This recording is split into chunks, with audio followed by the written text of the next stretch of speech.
Imagine a tech startup that doesn't just want to build a new app. Like, they don't want to just disrupt an industry. They actually want to fundamentally take over the bureaucratic functions of an entire sovereign nation. Right. Which is already a wild premise. Totally. Yeah. I mean, a startup that plans to mandate and execute universal basic income for millions of people. Yeah.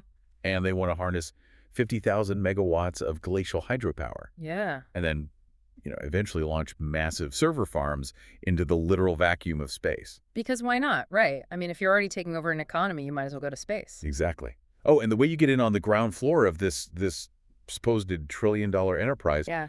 you don't go pitch institutional venture capitalists on Sand Hill Road. No, of course not. No, Yeah. you literally pool $1,000 with your neighbors at the local community center. It is so bizarre. It really is. So today, for you listening, we have our hands on a blueprint that defies, pretty much every conventional rule of Silicon Valley. We are doing a deep dive into a staggering document titled Himalayan Compute LLC Will Transform Nepal. Yeah, and it is essentially a corporate business plan masquerading as, like, a new civilization. It really reads like one. Yeah. So what is the actual mission of this deep dive today? Well, we want to unpack this incredibly ambitious pitch. I mean, it leads almost like a piece of speculative fiction, honestly.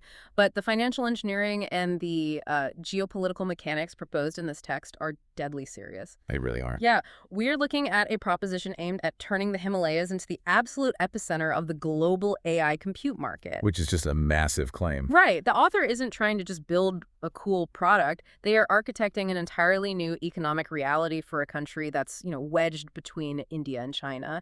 And they're utilizing AI compute as the ultimate leverage. Okay, so we have to start with the fundamental premise that makes any of this even theoretically possible. Like, the entire pitch rests on a very specific bottleneck in the tech world today. Exactly. Because right now, the exploding, completely insatiable global demand for AI compute isn't actually constrained by silicon or microchips. No, it's not. The real bottleneck is electricity. And more specifically, what happens when you use that electricity? Because AI is incredibly thirsty for power, and it runs incredibly hot. Oh, absolutely. To understand the geographic moat this document is pitching, we really have to look at the thermodynamics of modern data centers. Okay, break that down for us. So when you are running racks of high-performance GPUs like the H100s driving all these modern AI models, you are essentially operating highly concentrated space heaters. Right, they just blast heat. Exactly. The computation is honestly just a byproduct of pushing massive amounts of electrical current through silicon. And in a standard data center, dealing with that heat, what they call the power usage effectiveness, or PUE, it's just a nightmare. Because you have to cool it down or the whole thing literally melts. Right. Cooling typically makes up a massive 25% of total operational expenses for these facilities. Right. You are paying enormous utility bills just to power the air conditioning. Just to keep the computers from catching fire. Basically, yeah. And this is where the document drops its first real geographic anchor. It points to Nepal and says, look, electricity here is already 10 times cheaper than it is in the United States. Right. Because of the massive hydroelectric potential of the Himalayas, glacial rivers and all that. Yeah, the natural resources are huge. But more importantly, if you build a data center at those altitudes, that 25% cooling cost we just talked about, it simply vanishes. Which is a huge competitive advantage. It's massive. Nature itself pays the air conditioning bill because you are operating in a literal freezing mountain climate. And the author uses an analogy here that I think serves as the economic engine for the whole proposal. They call it apples to applesauce. Oh, right. The applesauce thing? That was fascinating. Yeah. So in international trade economics, countries that merely export raw materials, so the apples, they tend to remain developing economies. The wealth is basically captured by the countries that process those raw materials into high-value goods. The applesauce. Exactly, the applesauce. So the pitch argues that exporting raw, cheap, hydroelectric power across the border from Nepal to India is just selling apples. Right. It's a low-margin commodity. Right. But if Himalayan Compute LLC acts as the processing plant, if they ingest that cheap power, run it through local AI servers, and then export high-value compute to the global market, they capture an astronomical markup. because compute is so valuable right now. Exactly. The document claims that compute is 20 times more expensive than the underlying electricity required to generate it. I love that analogy. It's like, for you listening, try to visualize this. It's like owning a massive processing factory where the raw materials are a tenth of the price. Yeah. And the cooling is free. And the profit margin on the finished product is 20 times the cost of goods sold. It's the dream business model on paper. Right, on paper. Yeah. Because I have to throw a massive wrench into this logic right here. Yeah. And honestly, if you were listening to this and evaluating it as a real business plan, you should be asking the exact same thing. Which is what? The Himalayas are not exactly known for their robust supply chain logistics. That is an understatement. Right. Like, if cold weather and running water were the only variables that mattered, wouldn't Microsoft and Amazon already have massive server farms glowing on the side of Mount Everest? They absolutely would. I mean, the theoretical economic advantage is pristine, but the practical execution is a complete logistical desert. Yeah. Building a hyperscale data center requires perfectly paved roads for incredibly fragile optical equipment. You need highly stable political environments and a massive influx of highly specialized labor to maintain all this hardware. You can't just hire local guides to fix an H100 GPU. No, you really can't. And Nepal is landlocked, the terrain is incredibly hostile to heavy infrastructure, and just importing thousands of cutting-edge silicon chips involves navigating highly complex customs and border logistics. Right. Like I said, you don't just put an NVIDIA chip on the back of a yak and hike it up to base camp. No, you don't. But rather than shying away from that logistical nightmare, the author's solution is to basically brute force it. Right. They just lean all the way in. Yeah, with a scale of ambition that essentially overrides the existing infrastructure. They don't just want to build a single data center. Oh, no. That would be too easy. They plan to capture the entire energy output of the nation to fund the infrastructure they need. Which brings us to the sheer, terrifying scale of Phase 1 in this document. The text states that the initial phase involves harnessing all 50,000 megawatts of Nepal's hydroelectricity. And doing it at, quote, record speed. Record speed. Right. Yeah. Now, 50,000 megawatts isn't just a big number for a tech company. That is the kind of baseline power output that entire industrialized nations rely on. Oh, absolutely. It requires a level of dam construction and grid engineering that completely remakes the physical geography of a country. Just to put that 50,000 megawatts into perspective, the Hoover Dam generates about 2,000 megawatts. Wow. Wait, really? Yes. So this pitch is proposing the equivalent of building 25 Hoover Dams. 25 Hoover Dams at record speed. Yeah. And the document leans heavily into the socioeconomic whiplash this would cause. It projects that executing this will give Nepal unheard of triple-digit economic growth rates. Triple-digit? I mean, come on. Right. The author actually provides a historical baseline for this, noting that China, during its most explosive, unprecedented period of hypergrowth, peaked at about a 13% growth rate. 13% for China. Right. And Himalayan Compute is casually suggesting they will engineer a national growth rate that absolutely dwarfs the most aggressive economic expansion in modern human history. I want you to really try and visualize what that means for a second. Think about the economy of whatever country you are sitting in right now. Imagine the entire gross domestic product of your country doubling or tripling in a single year. It's almost impossible to picture. It is. Because that isn't just an economic boom. That is total chaotic societal restructuring. Yeah. It means hyperinflation on local goods. It means the immediate obsolescence of entire traditional industries. And literally the overnight construction of entirely new cities just to house the workforce you'd need. And you know, the document is actually acutely aware of that restructuring. In fact, it explicitly models it. Yeah, they don't hide from it. No. The author draws a direct parallel, stating that the transition of, quote, Nepal before compute to Nepal after compute will mirror the Arab countries before oil and after oil. New petrostate. Exactly. They are framing AI compute as the new global petroleum, the foundational resource of the next century's economy. Right. And just as vast oil reserves transform desert nations into sovereign wealth powerhouses, this company promises to do the exact same thing for Nepal using just water and silicon. But the timeline is the crazy part. Right. The crucial distinction the text makes is the timeline. The transformation of the Gulf states took half a century. This pitch claims it will happen on a highly compressed, startup-paced timeline. And that compressed timeline is where I stop buying the premise entirely. I Yeah. mean, you cannot move at startup speed when you are pouring millions of tons of concrete. No, physics kind of gets in the way. Yeah. Harnessing 50,000 megawatts requires laying thousands of miles of high-voltage transmission lines. You need decades' worth of environmental impact studies. You're displacing local populations and negotiating incredibly complex land rights. Oh, the bureaucracy alone would be staggering. Exactly. You're dealing with the entrenched, grinding bureaucracy of a developing nation's government. How does a single private startup simply bypass the Ministry of Energy, the Ministry of Finance, and the Ministry of Environment?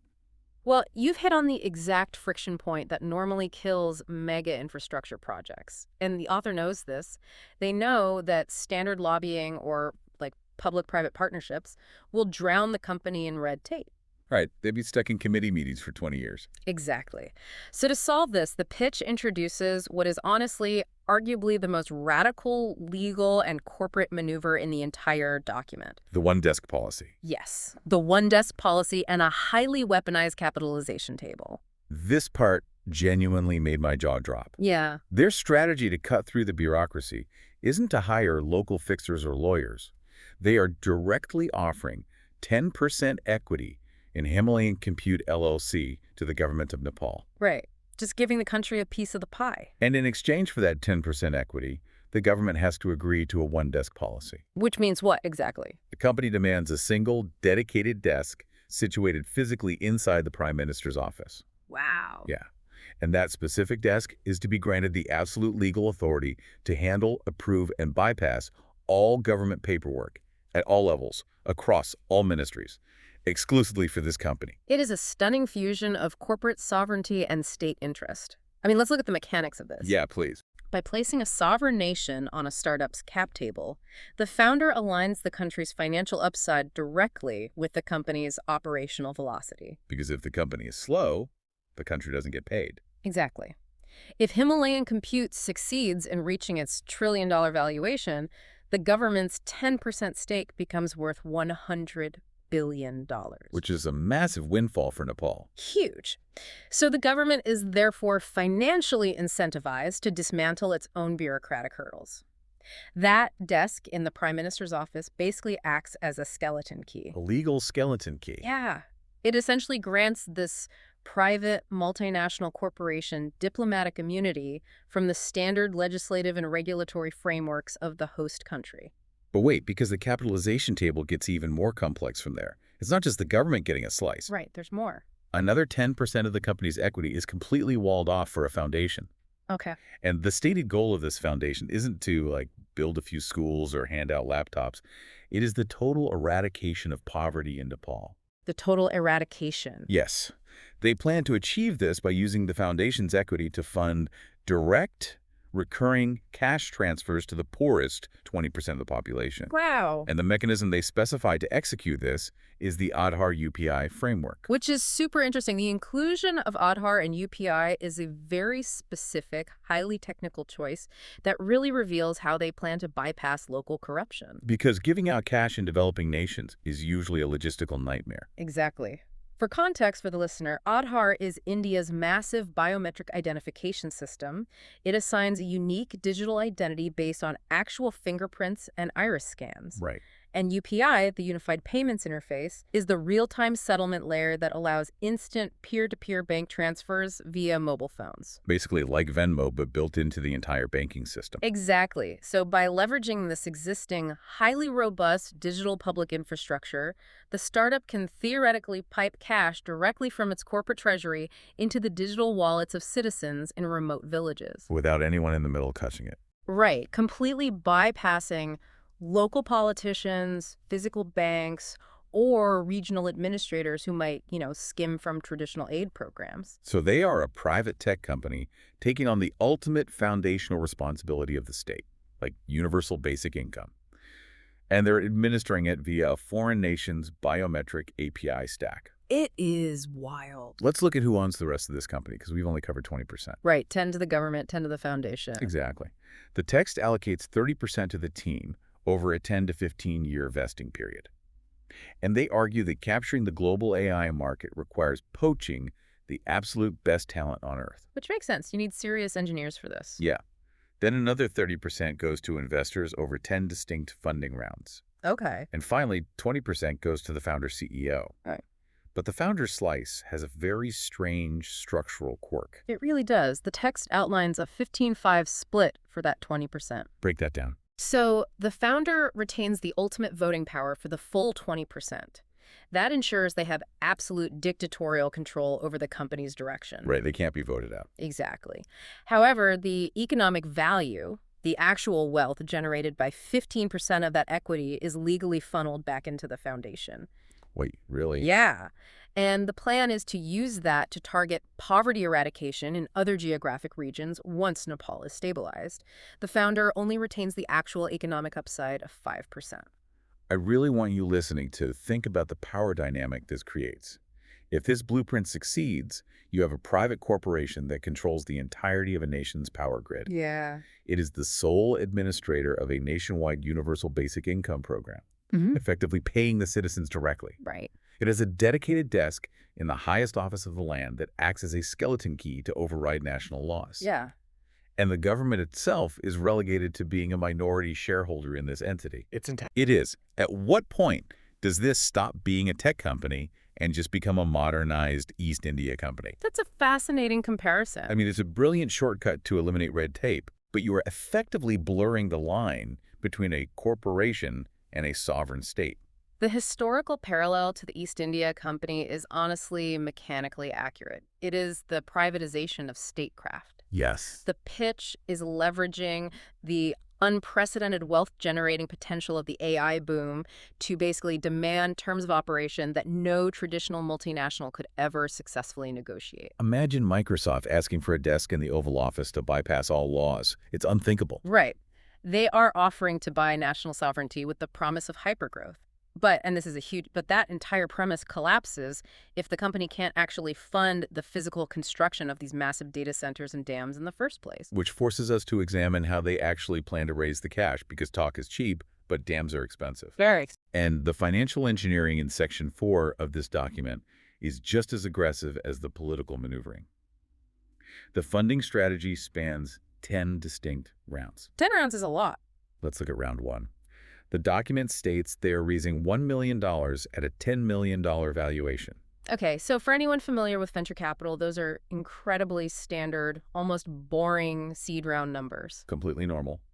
But the catch here fundamentally breaks the math of standard investing. Oh, absolutely. That $1 million buys you 3% of the company, and it comes with an absolute anti-dilution clause. We need to unpack the mechanics of anti-dilution because absolute is a terrifying word for later stage investors. Yes, please explain how that normally works. Okay, so in standard venture capital, when a company raises subsequent rounds of funding, they issue new shares to give to the new investors. Right, the pie gets bigger. Exactly.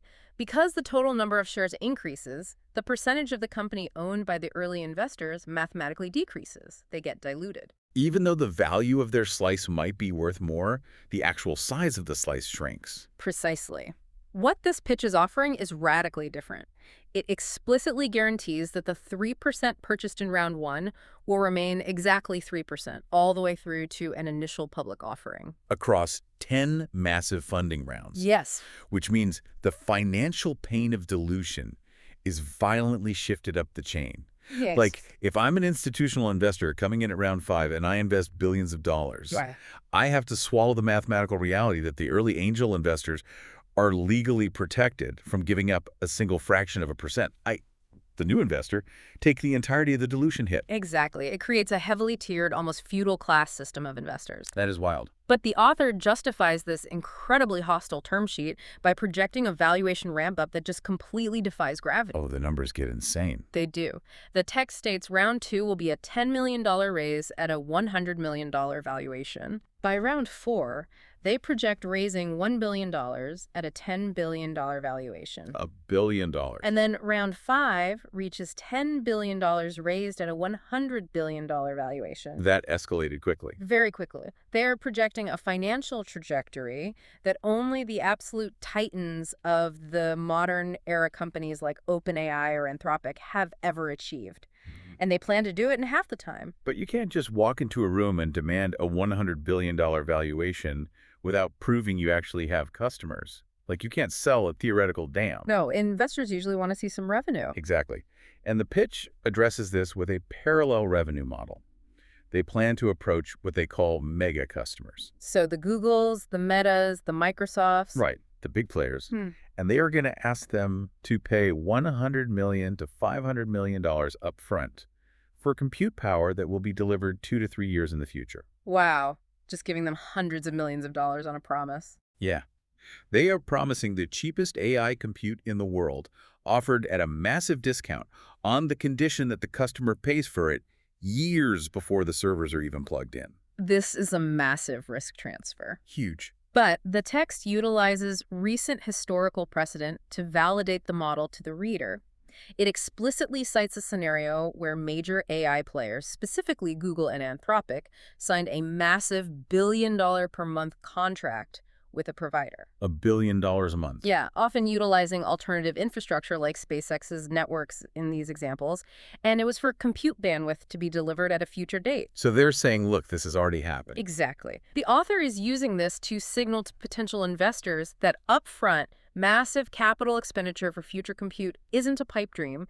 It is an established industry standard born out of absolute desperation for processing power. It's essentially the real estate pre-sale model applied to cloud infrastructure. That's a good way to put it. But let's look at the reality of that analogy for a second. It's like a real estate developer asking you to buy a luxury penthouse in a skyscraper before they've even dug the foundation. Right. But it's actually worse than that. It's buying a penthouse in a city that currently doesn't even have a power grid, from a developer who claims the local government just gave him the keys to the city because he promised to end poverty. Yeah, when you put it like that. The compounding execution risk is just astronomical. And yet the source relies heavily on the idea that in the current AI boom, these wild numbers are just normal. Well, the author relies on psychological framing to bypass the reader's natural risk aversion. How so? The text explicitly states, quote, "These are wild numbers for people who only know real estate and the share market, but these are not wild numbers for tech startups, especially today." Oh, wow. So they're just telling you you're out of touch if you doubt it. Exactly. It is a deliberate tactic to disarm skepticism. By anchoring their projections to the recent hypergrowth of AI labs, the pitch demands that you suspend your traditional sense of economic gravity. Don't be a dinosaur, jump on the rocket. Basically. The underlying message is, if you apply old world risk metrics to this new world asset class, you will simply miss out on the greatest wealth generation event in human history. And that psychological leverage, that heavily weaponized FOMO, brings us to the most fascinating contradiction in this entire blueprint. Which is? With all this talk of $100 billion valuations, sovereign wealth funds, and massive upfront institutional contracts, you would assume this pitch is targeted at the biggest venture capital firms on the planet. You would think so. But it isn't. The text explicitly outlines that round one, the only round with that magical absolute anti-dilution clause, is strictly walled off. Completely restricted. Yes, it is completely restricted to small retail investors. And the only way you are allowed into this round is if you personally know the founder's CEO. This completely inverts the standard capital raising playbook. Completely upside down. By restricting access to an incredibly lucrative financial instrument, the anti-dilution shares, and gating it behind personal relationships, the founder is utilizing a classic mechanism of exclusivity. Making you feel special. Exactly. Chances are you have never before been made this offer, and you might never again be made this offer. It's very persuasive. It is. The pitch is highly targeted at the diaspora. Specifically, it calls out Nepali community organizations based in the United States, and it provides them with a highly granular, mathematically specific strategy to participate. Let's break down the math they are pitching to these community centers, because it is brilliantly manipulative. It really is. The pitch says to these local organizations, look, right now, it's been 5 years hosting bake sales and galas, begging each of your members to donate $20,000 just to build a simple community hall. Which is exhausting. Exactly. Oh. So the pitch says, stop doing that. Instead, get 50 of your members. Ask them to pool together just $1,000 each. That creates a $50,000 endowment. Take that 50 grand and drop it into round one of Himalayan compute. And then the text delivers the hook. Oh, the hook is huge. It projects that, thanks to the anti-dilution clause and the hyper-growth trajectory, that single $50,000 investment will morph into $500 million over 10 years. 500 million. Yeah. From 50,000. Yes. It replaces the slow, arduous, incremental reality of community fundraising with the explosive lottery ticket dynamics of high-risk venture capitalism. They are democratizing the angel investment round. Right, but they're doing it by pulling aggressively on the emotional levers of community improvement and legacy. If you are listening to this, I really want you to put yourself in the shoes of someone sitting in that community center. You want to help your hometown, right? Of course. You are asked to risk just $1,000, which, for a working professional in the U.S., is generally a manageable loss. But the promised upside is that this single check won't just build a community center. No, it builds a legacy. Exactly. The text paints a vivid picture where early secondary markets open up. They claim that in 5 years, institutional investors will be desperate to buy your shares, allowing the community to cash out early for, say, $10 million. A life-changing amount of money for a small organization. And the pitch says you can use that liquidity to build world-class hospitals back in your home village in Nepal. Yeah. You could guarantee full, debt-free college scholarships for the children of every single member who put in $1,000. It's an incredible vision, and to solidify that dream, the text anchors these projections in the mythology of Silicon Valley. Right, because otherwise it just sounds like a scam. Exactly. It doesn't just pull numbers out of thin air. Yeah. It cites historical data. It notes that the very first investor in Google who wrote a $100,000 check harvested $1.5 billion 8 years later. $1.5 billion. Wow. Yeah. And it points out that the first $500,000 check into Facebook yielded $2 billion in 6 years. So they're comparing themselves directly to the biggest tech successes in history. By deliberately placing Himalayan compute in the exact same historical lineage as Google and Facebook, the pitch transforms a highly speculative frontier market infrastructure project into what feels like a missed historical inevitability. It's a masterclass in behavioral economics. It really is. Because if you say no to the $1,000 and this company actually succeeds, the regret wouldn't just be financial. It would be a generational failure to secure your community's future. The FOMO is absolutely weaponized. But here is the massive catch. For any of this to work, for that $1,000 to turn into a hospital, you have to implicitly trust that the person driving the ship can actually execute the impossible. You are betting entirely on the founder. Entirely. And the way this document validates the founder is just, I mean, it's wildly audacious. The text is fully aware that retail investors are being asked to take a huge leap of faith, so it deploys the heavy artillery of academic authority to bridge the trust gap. What do they use? The document cites an ambitious, comprehensive research study from Cambridge University. Cambridge. That's a heavy hitter. Very. And according to the pitch, this study analyzed decades of tech startup founders, compiling tens of thousands of data points to build a definitive predictive profile for entrepreneurial success. And the claim they make next is where I really have to push back, like hard. Oh, it's a bold claim. The document states categorically that the founder CEO of Himalayan Compute has the highest score in the entirety of that Cambridge University study. Not just a high score. No, not a top 10%. The literal #1 highest predictive success score on the planet. I mean, come on. It's quite the statement. Even if such a perfectly predictive model exists, the sheer hubris of claiming the absolute top spot as a sales tactic for a $1,000 community pitch is staggering. It is absolute hubris, but if you think about it, it is functionally necessary for the pitch. How so? In the world of retail investing, where individuals lack the resources to conduct massive institutional due diligence, there is a natural, healthy skepticism. Right, because people are afraid of getting ripped off. Right. Exactly. So claiming the highest score in a predictive model from a globally revered institution like Cambridge is designed as a psychological trump card. It just shuts down the argument. It overrides the investor's instinctual doubt with a veneer of empirical scientific certainty. The text explicitly concludes, quote, "So this investment is a good bet on both metrics." Wow. It tells the investor that they aren't gambling. They are simply following the science. I'm not just a guy with an idea. Peer-reviewed data proves I am the single best human being alive to execute it. That's the vibe, yeah. And honestly, you would need to be a historically unique founder to execute the final phase of this blueprint. Because we haven't even touched on the end game yet. Oh, the end game is where it gets truly sci-fi. Yeah. We have spent this entire deep dive talking about freezing temperatures and glacial water in Nepal. But the text explicitly states that capturing 50,000 megawatts is merely the proving ground. Just phase 1. Right. It reveals that they have identified 20 other countries with similar geographic profiles, cheap electricity, and cold climates.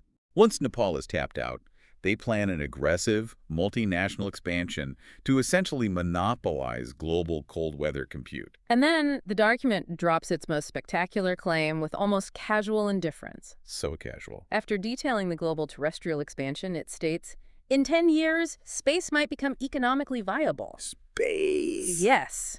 If you follow the logical thermodynamic progression of their core thesis, that cheap power and free cooling are the ultimate competitive advantages for AI compute, then outer space is the absolute, undeniable endgame. Let's actually think about the physics of that for a second. Yeah. If you put a massive server farm in orbit, you are in a vacuum. Right. You have access to absolute zero temperatures for infinite flawless cooling. You have zero atmospheric interference, meaning you can generate limitless uninterrupted solar power 24 hours a day. It's the perfect environment for a server. Yeah. I mean, the latency of beaming data back down to Earth might be an issue, but for massive asynchronous AI training runs, raw processing power in a zero-gravity freezer is the holy grail. It is the ultimate escalation of the premise. The text is taking aim at the traditional tech ecosystem, explicitly stating that Himalayan compute challenges the very ambition of San Francisco.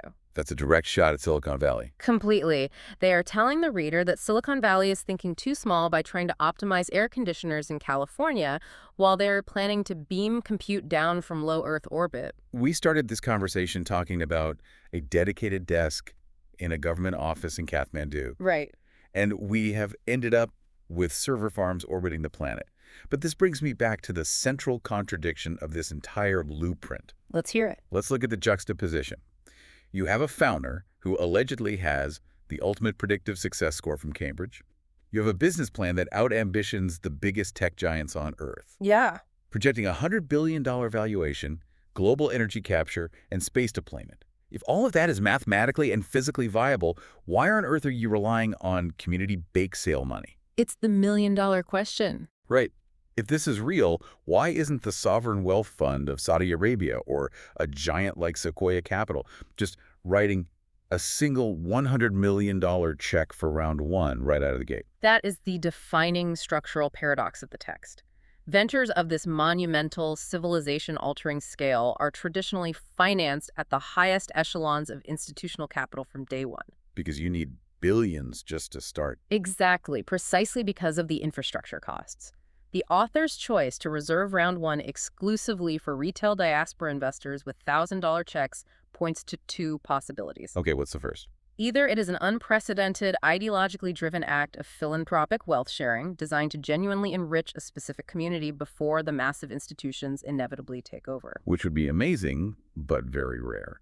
And the second possibility. Or, more cynically, it is a necessity born out of the fact that institutional capital requires a level of tangible, physical proof like actual concrete being poured that this startup cannot yet provide. They need the bake sale money to pour the first concrete. Right. The text, however, frames it entirely as the former. It presents it as a fleeting, benevolent gift of early access to a community that usually misses out on generational wealth. It is a phenomenal document. I mean, to summarize the sheer scope of what we've unpacked today, we are looking at a blueprint that plans to leverage the physical thermodynamics of the Himalayas to solve the global AI compute bottleneck. A huge undertaking. They intend to capture a nation's entire energy grid, offering the sovereign government equity in exchange for a one-desk fast track to bypass all laws and bureaucracy. Unprecedented political engineering. Yes, and they plan to eradicate local poverty by plugging their corporate treasury directly into a biometric digital ID network. Yeah. And they are funding the genesis of this by offering mathematically punishing anti-dilution terms to early retail investors, promising that a tiny pooled investment will morph into hundreds of millions of dollars. It represents the absolute outer limits of technological and financial ambition. And if I can leave the listener with one final thought to analyze as they consider the implications of this source text, it is this. Go for it. If a private startup successfully assumes the bureaucratic function of a nation, If it independently eradicates the nation's poverty via an equity-funded payment framework, and if its corporate revenue outpaces the country's historical GDP by a factor of 10, at what exact threshold does the tech startup stop existing as a company and functionally become the country itself? That is exactly the kind of question this new era of technology forces us to ask. Thank you for coming along with us on this deep dive. Whether you are out there trying to build the next trillion-dollar giant or you are just trying to understand the incredible, chaotic ways the world is being reshaped, keep looking for those underlying mechanics in everything you read. We will catch you next time.